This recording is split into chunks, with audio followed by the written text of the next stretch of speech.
Чаго насамрэч баіцца Лукашенко, заяўляючы на паседжанні Рады бяспекі пра дэструктыўную рыторыку еўрапейскіх краінаў у адносінах да Беларусі. Як у рэжыму ў Менску атрымлівалася адначасна падтрымліваць Асада і пастаўляць зброю сірыйскім паўстанцам. Пагаворым пра гэта ды іншае з Андрэем Саннікавым.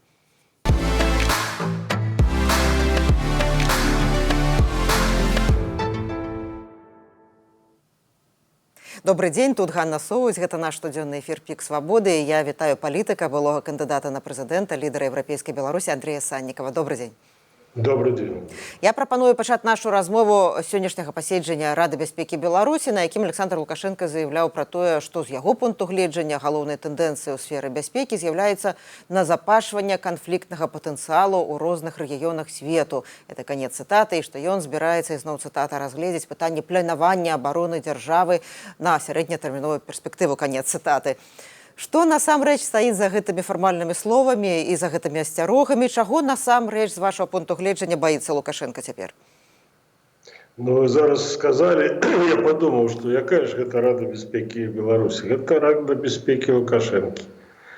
То бок ён відавочна, што пасля Асада, пасля таго, як зрынулі сірыйскага дыктатара, ён баіцца перш за ўсё і як заўсёды баяўся за сваю асобу, за сваю бяспеку і за тое, каб захаваць і дыктатуру і сябе гэтай дыктатуры як кіраўніка. Гэта відавочна, таму што ён вельмі напалоханы, таму і ўсе гэтыя такія заявы гучаць, якія, хіба толькі мы звяртаем увагу, больш ніхто. Я прапаную пагаварыць пра падзенне рэжыма Асада ў беларускім кантэксце. Два аспекты тут важныя. Это як зрынанне дыктатара ўспрымае афіцыйны Менск. Лукашенко, вы ўжо пачалі пра гэта гаварыць. І якія паралелі ўзнікаюць, калі мы бачым, што адбывалася ў сірыйскіх турмах, калі мы бачым вызваленне тысячаў палітвязняў сірыйскіх турмаў. І адкрываюцца этой маштабы катаванняў і здзекаў. Давайте пра гэта пагаворым. Дыктатары ніколі не ставятся нормально до своих палітычных вязняў. Таму, ведаеце, мы бачылі жахі, якія адбываюцца ў беларускіх турмах і працягваем гэта назіраць. Таму мы увесь час падкрэсліваем, я кажу, это еўрапейская Беларусь, перш за ўсё. Патрабаваць вызвалення ўсіх палітвязняў і без ніякіх перамоваў. І для гэтага павінен быць ціск на дыктатуру як мага больш моцны. А цікавае тут што? Я заўважыў у гэтай усей сірыйскай сітуацыі, што можа быць цікава таксама і для беларусаў, што пачалі паўстанне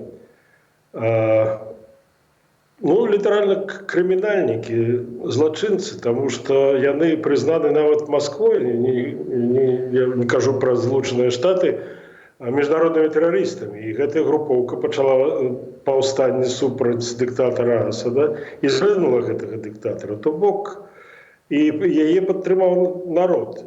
Што значыць гэта для нашай сітуацыі, што тыя, хто ўдзельнічаў у брудных справах Лукашенка, таксама могуць заслужыць індульгенцыю такую ад народа, калі яны могуць гэтага дыктатара прыбраць. І вось было цікава, як гэта ўсё разгортвалася, як народ адразу падтрымаў, толькі пачуўшы пэўныя заявы, што не будзе ніякага ціску ні на канфесіі, ні на жанчын, тое, што вельмі патрэбна было і народу, і вельмі добра ўспрынялося, і таму такая была падтрымка вялікая. І мы бачым, што даволі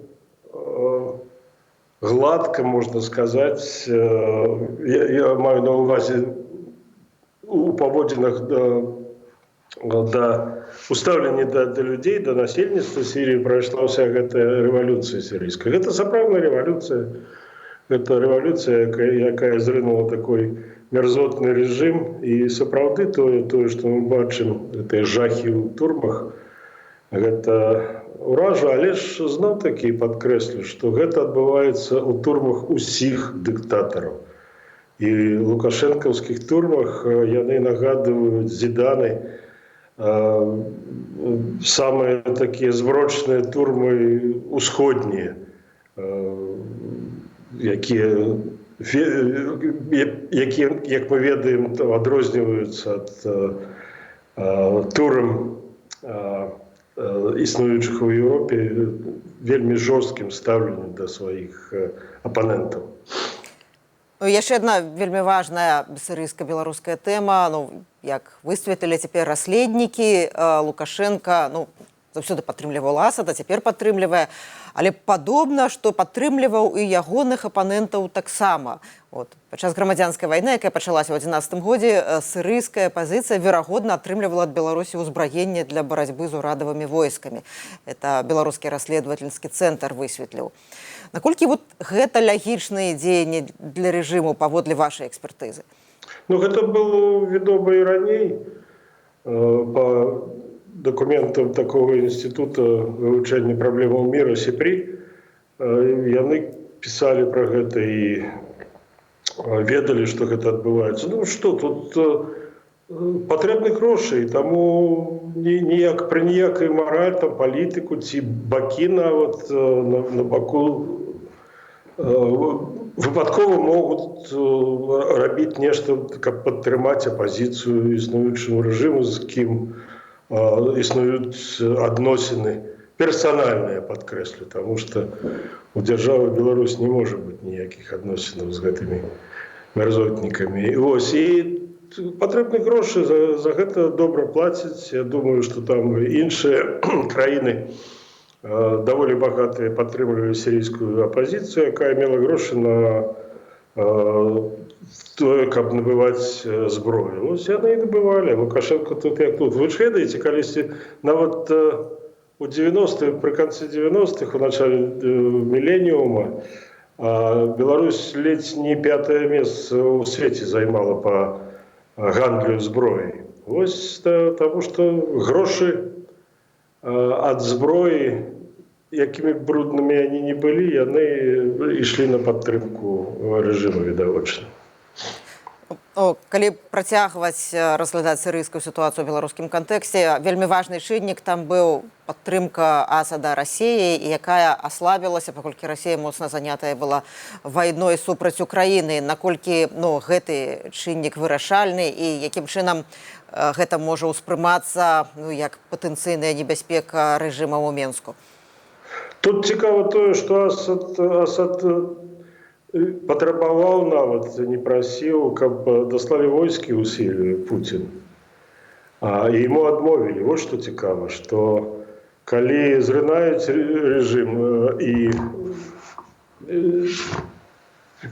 калі ёсць падтрымка народная гэтаму, то нават Пуцін, які хацеў бы, напэўна, утрымаць Асада пры ўладзе, не дапамог яму. І вось гэта цікава, таму што мы ўвесь час попадаем у пастку такіх разважанняў, што мы ж не павінны гэта рабіць. І нават на вашым радыё, на вашым медыа, гэта там, напрыклад, не так давно я бачыў Марпалса, такого вядомага беларусіста, як кажуць, які казаў, ой-ой-ой, нельга нічога рабіць, таму што Пуцін раззлуецца.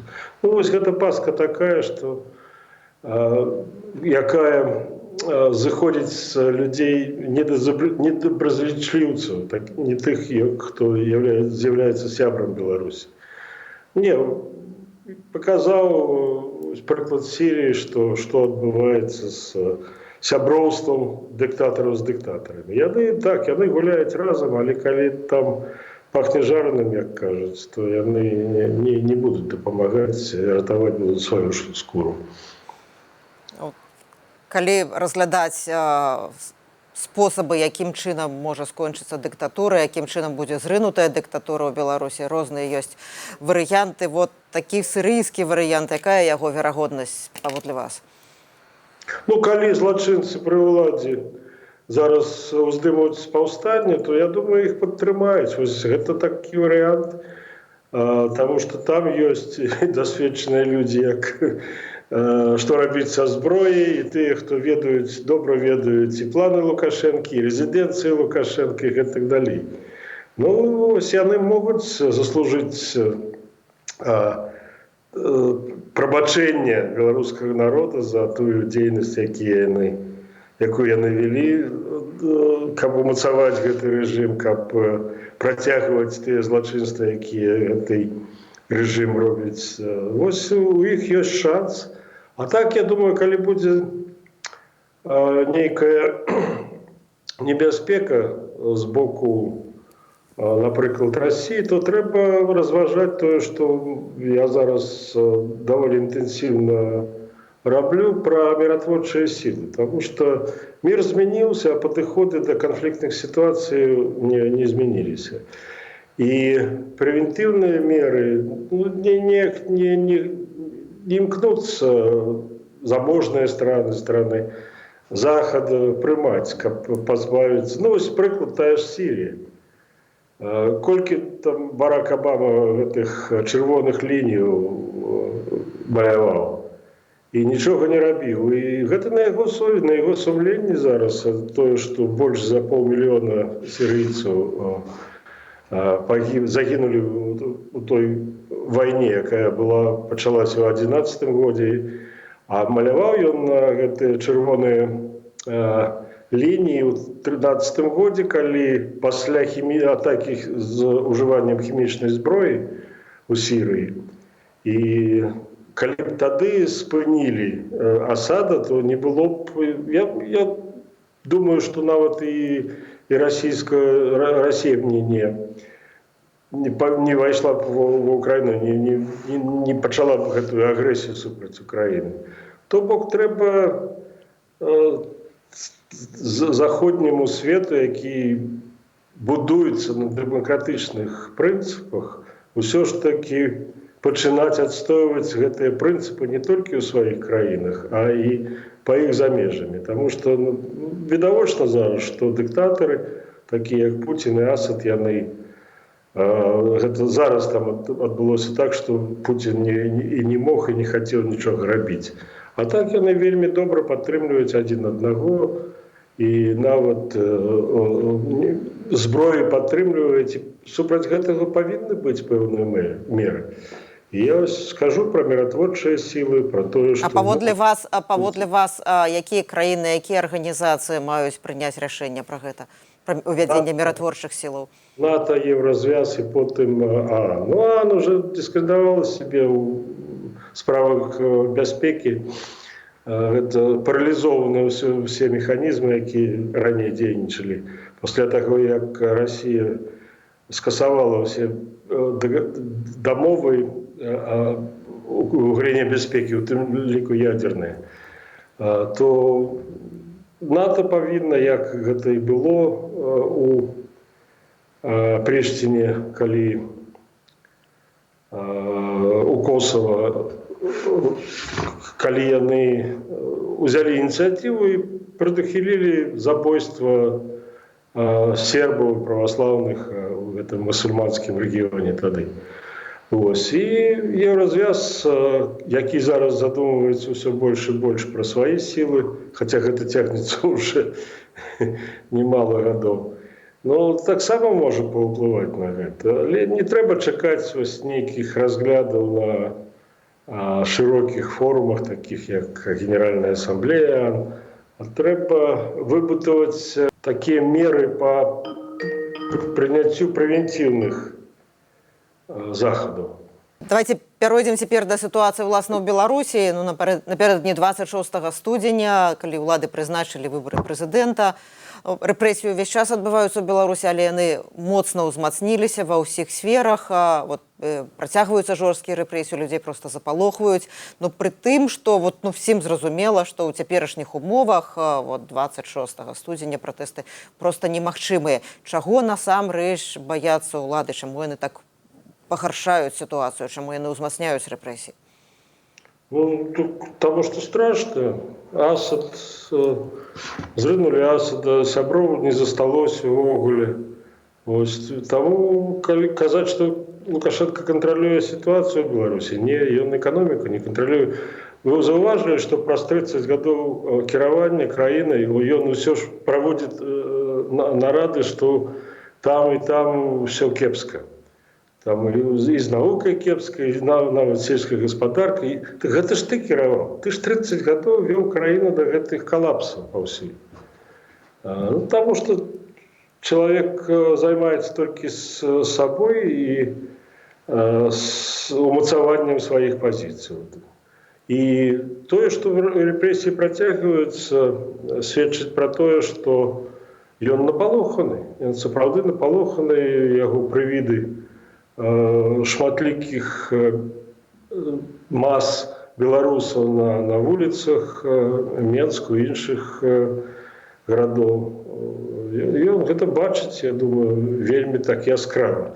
Таму і робіць толькі тое, што ён можа рабіць, рэпрэсіі, працягвае рэпрэсіі. Таму і адказ павінен быць жорсткі зноў-такі з боку тых краінах, якія могуць адказаць. Беларусам зараз трэба захоўваць сябе, таму што сапраўды сітуацыя, гэта проста такое ніколі не было, і ніхто нават не чакаў, што мы будзем жыць, як жывуць там, напэўна, в Афрыцы, в Лацінскай Амерыцы, але не ў Еўропе.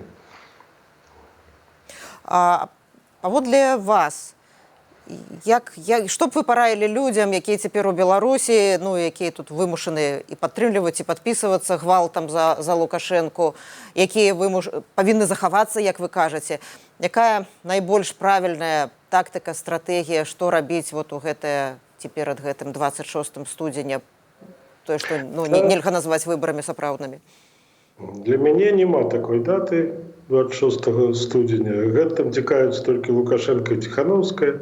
Яны заклікаюць людзей прыйти на участкі. Я не магу нічога параіць, акрамя таго, захоўвайце сябе і падтрымлівайце адзін аднаго сваіх родных, сваіх блізкіх, дапамагайце адзін аднаму. Мы заўсёды былі моцнымі сваёй салідарнасці, і зараз мы праз гэту салідарнасць захаваем тую моц, якая дазволіць зрынуць гэты рэжым. Я ў гэтым упэўнены, таму што іншых прыкладаў проста не існуе.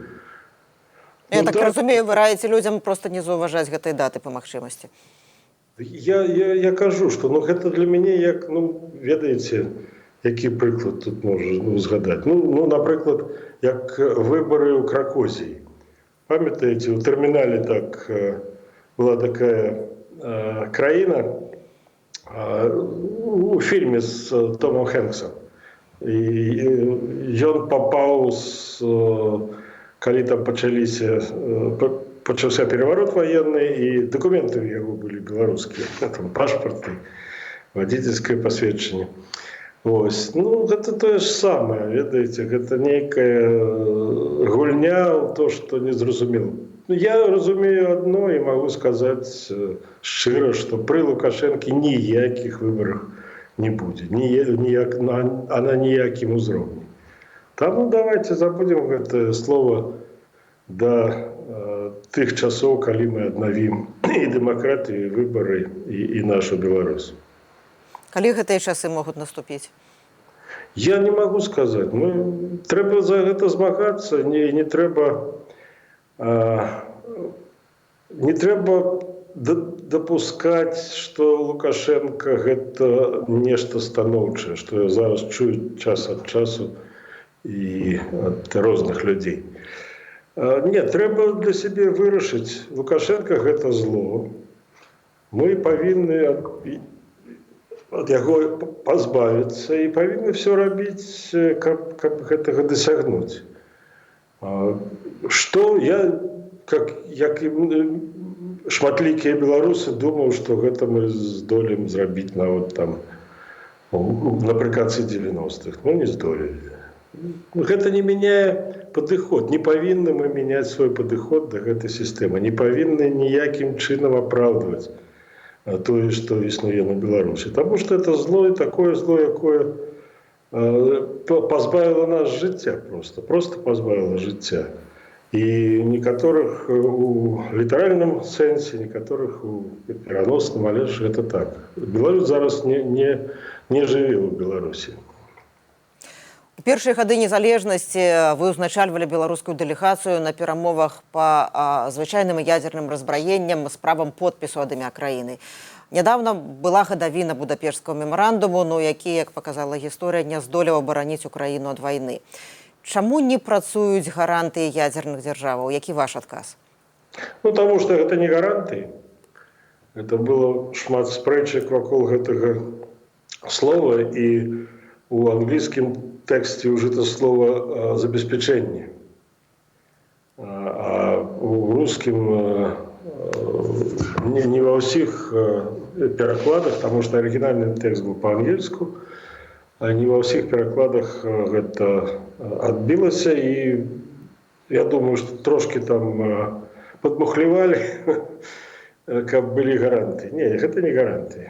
А тым не менш, гэта не здымае адказнасці са Злучаных Штатаў перш за ўсё за тое, што незаўважна было 2014 год, калі быў анексіраван Крым і акупаваны Донбас.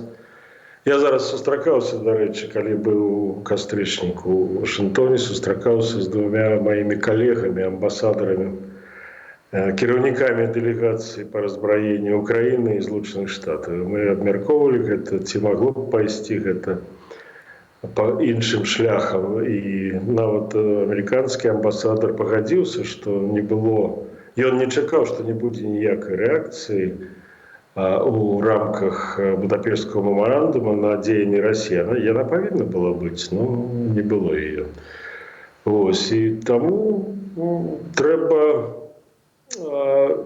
заўважаць такія рэчы, якія, я думаю, што ўсе ведаюць, што адбывалася на тэрыторыі былога Савецкага Саюза, што вось гэтыя нахабныя агрэсіўныя паводзіны Расіі пачаліся так відавочна з 2008 года з Грузіі, потым был 2014 год, а да гэтага яшчэ раней нават да Пуціна Ельцын падтрымаў незаконны рэферэндум у Беларусі. То бок небяспека заходзіць і будзе заходзіць з Расіі, таму трэба мацаваць незалежнасць і імкнуцца, пазбавіўшись гэтага рэжыма, далучыцца да Еўропы, да якой мы належым. Вот я, карыстаючыся магчымасцю, хацела запытацца, я яшчэ не мела магчымасці прачытаць. У вас выйшла сёлета на пачатку года кніга «Беларусь у НАТО». Чаму Беларусь мае быць у НАТО? Якім чынам, пры якіх умовах яна будзе ў НАТО? Незалежная дэмакратычная Беларусі не мае іншага шляху і не мае іншага спосаба забяспечыць сваю незалежнасць і бяспеку, як у НАТО. Таму што ўсе гэтыя разважанні, што мы можам быць нейтральнымі, все гэта забудьце. Пасля таго, як пачалася вайна ў Украіне, то трэба пазабыць. Ведаеце, там у мяне ў гэтай кніжкі, гэта такі зборнік артыкулаў, і адзін з артыкулаў напісаў фінскі калега, кіраўнік уплывового такого даследчыцкага цэнтра. І нават Фінляндія, якая сябравала з Расіяй, дамова была о сяброўстве вялікая, адразу пачала працэс сяброўства ў НАТО і ўступіла ў НАТО. Швецыя таксама. І калі мы пабачым досвед гэтых краін, то нейтральнасць, нават такая нейтральнасць, якая забяспечваецца быццам бы з дамовай з патэнцыйным агрэсарам, яна вельмі дорага каштуе. Гэта проста немагчыма. Для нас гэта будзе проста немагчыма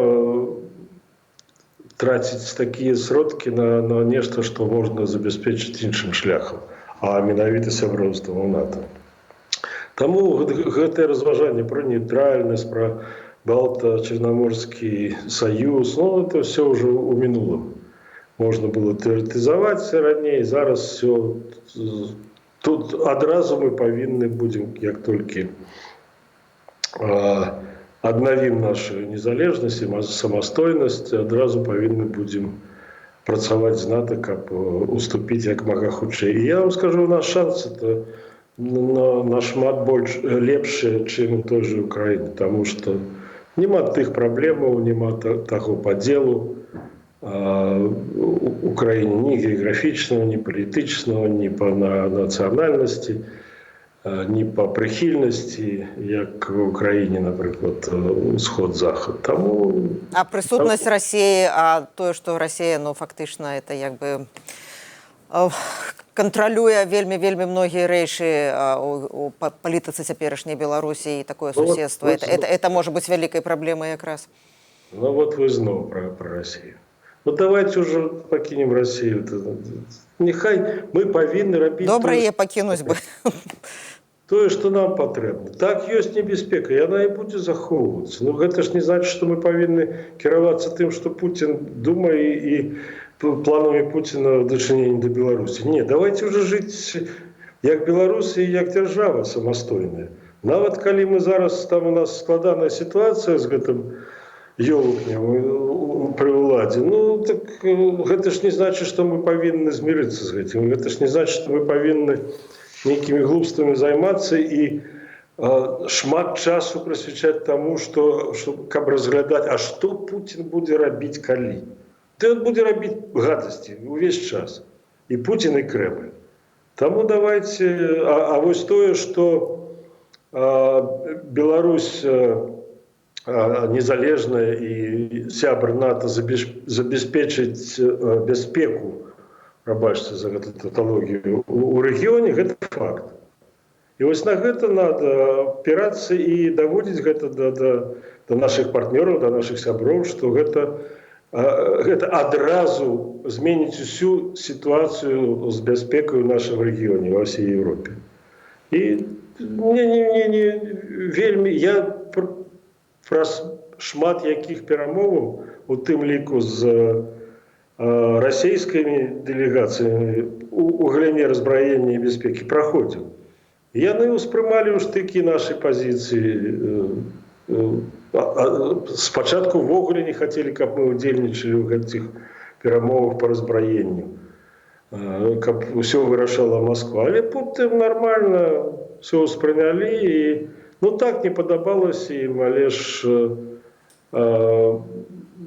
нічога зрабіць не маглі, таму што без нас бы они не вырашылі тых пытанняў, якія вырашаліся. У тым ліку пра кантроль, захаванне кантролю над ядернай зброяй у Крамлі.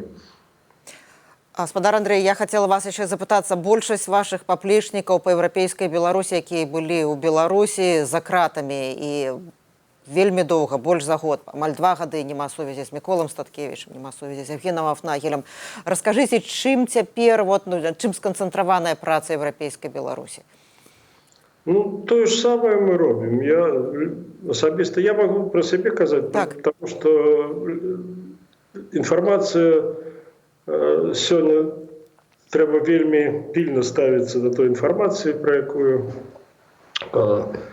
выдаеш у медыям, тому што небяспечна для людзей і нават за межамі Беларусі. Працягваю займацца тым, чым займаюся. Бачыце, вось вы узгадалі гэту кнігу. Я вельмі ганаруся тым, што выпусціў гэту кнігу. І мы ввогуле займаемся тым, што разважаем, і не толькі разважаем, а абмяркоўваем будучыню Беларусі, першыя крокі, якія павінны мы будзем рабіць. У тым ліку і персанальныя нейкія фігуры ва ўрадзе прыкідваем і разважаем пра эканамічныя рэформы, пра рэформы. Не толькі разважаем, гэта, калі я кажу разважаем, гэта не тое, што мы сидзім за чашкай, кубкам там чаго-небудзь і размаўляем сам насам. Не, гэта мы абмяркоўваем з нашымі прыхільнікамі, з нашымі сябрамі, з тымі дасведчанымі людзьмі ў Еўропе і за акіянам, якія могуць дапамагчы. То бок Мы даволі падрыхтаваны да таго, што будуць змены. І, ну, відавочна, мы перш за ўсё заклапочаны лёсам нашых сяброў, не толькі з еўрапейскай Беларусі, а вообще ўсіх палітычных вязняў. І, на жаль, не бачна выкарыстання тых рычагоў, якія ёсць у Захада, у заходніх дэмакратыяў, каб вызволить политвязни. Наша позиция не меняется. Повинны быть вызволены все политвязни. Немагчыма вести гандаль по неким там особным группам альбо особам. Патрабаваць трэба вызвалення ўсіх политвязней. Тады ситуация изменится. Есть у Захада такие магчымасці. Шмат досведу есть. И калі гэта задзейнічаць, я думаю, што могуць быць і вынікі станоўчыя. Адказваючы на адно з пытанняў, вы так праз коску сказалі Александр Лукашенко, Святлана Ціхановская. Вядома, вы крытычна ставіцеся да Святланы Ціхановскай, да працы аб'яднанага пераходнага кабінету, да каардынацыйнай рады. Але я так думаю, што, напэўна, погляды на тое, якая павінна быць Беларусі, на дэмакратыю, чымсьці у вас падобныя. У чым палягае гэта крытыка? Магчыма, ну, вы маглі нейкія рэчы супольна рабіць? Не ведаю, з якога боку тут няма спалучэння, няма кантакту. Маглі б патлумачыць? Ну, я лічу, што ўвогуле яны шмат нашкодзілі Беларусі. І я думаю, што гэта у новай Беларусі таксама трэба будзе разглядаць справу, як з дапамогай гэтай групы сажалі людзей, забівалі людзей. Ну, можете патлумачыць, як з дапамогай гэтай групы сажалі, забівалі людзей, каго вы маеце на ўвазе?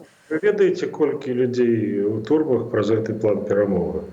Альбо праз пашпарт, альбо праз кадравыя резервы гэтыя. Гэта ўсё заходзіць з гэтай групы і гэтым карыстаюцца. Яны ведаюць, гэта добра, што любая публічнасць, яна прыводзіць да арышту і турэмных і турмы у Беларусі. І яны нават не робяць ніякай працы над памылкамі, працягваюць сцвярджаць, што тое, што ўсё магчыма. І, ну, напрыклад, той же пашпарт. Ну, гэта было відавочна, і можна ўзгадаць, што я адразу казаў, што нічога не атрымаецца. Я быў неправы ў тым, што атрымалася. Атрымалася, таму што гэта было каталізатарам таго, што Лукашенко пазбавіў зараз тых беларусаў, якія жывуць па-за межамі, знаходзяцца па-за межамі Беларусі, атрымоўваць новы паспарт. Вось да чаго гэта прывяло. Што это нармальна? Не.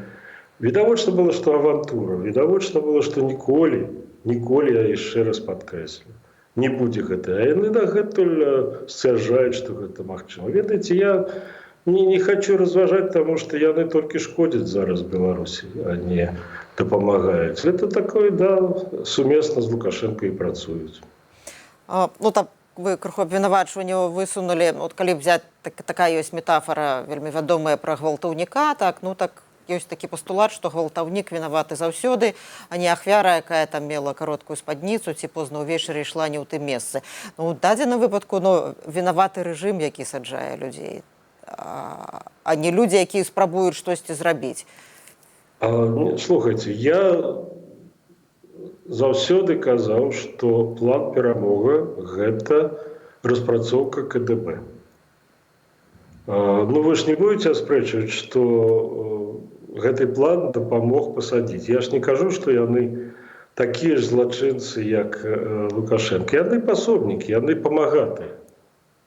І што гэта не бачылі мы, это трэба было там увесь час прасоўваць гэтага НКВД-іста, я ўжо не памятаю, як яго там, які раптам стаў апазіцыянерам.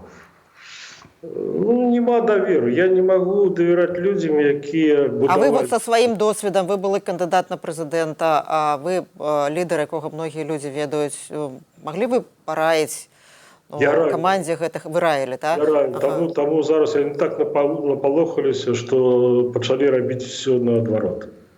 Была сустрэча, пра гэта ведаюць, я пісаў пра гэта і казаў.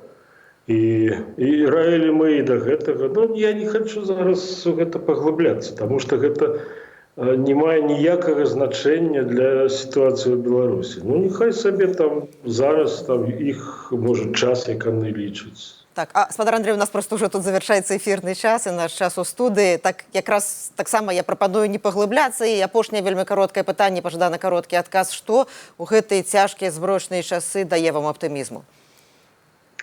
Люди, семья, знаёмыя, сябры. Я хотел бы скарыстацца магчымасцю напярэдадні Нового года павіншаваць усіх, пажадаць захоўваць сябе, дапамагаць адзін аднаму. Ну і рабіць тое, каб усё ж такі нашы агульныя мэты здзейсніліся як мага хутчэй.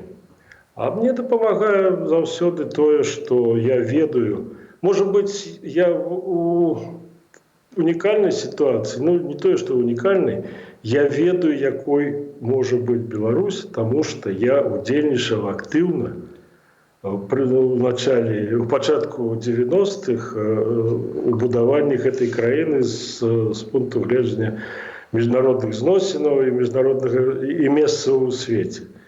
Таму гэта карціна нікуды не знікне. Я ведаю, што гэта так і будзе. І нават больш сур'ёзна і больш станоўча будзем мы ставіцца да сябе, да сваёй незалежнасці. Дзякуй вялікі, што знайшлі час для піку свабоды. Гэта быў былы кандыдат на прэзідэнта, палітык, лідар еўрапейскай Беларусі Андрэй Саннікаў.